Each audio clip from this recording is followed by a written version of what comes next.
जुळे सोलापुरात युवकाचा खून, डोक्यात दगड घातला. जुळे सोलापुरातील कल्याणनगर भागात एका तरुणाचा खून झाल्याच्या घटनेनं खळबळ उडाली आहे. घटनेची माहिती मिळताच पोलीस त्या ठिकाणी आले असून पंचनामा करत आहेत. रविवारी मध्यरात्रीच्या दरम्यान खून झाल्याचं बोललं जात आहे.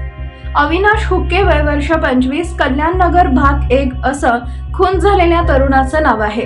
कल्याण भागातील बँक ऑफ इंडियाच्या मैदानात ही घटना घडली आहे. डोक्यात दगड घालून खून झाल्याची प्राथमिक माहिती आहे.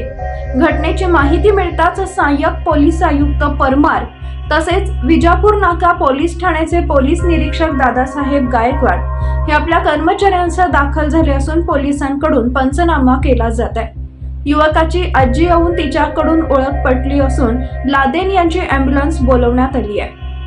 नागरिकांकडून माहिती घेतली असता बँक ऑफ इंडियाच्या मैदानात बरेच युवक रात्री दारू पीत बसतात. रात्री नागरिक जातात येतात, महिलांची छेडछाड होत असल्याच्या तक्रारी आहेत. दारू पिऊन झालेल्या वादातूनच हा खून झाल्याचं बोललं जात आहे.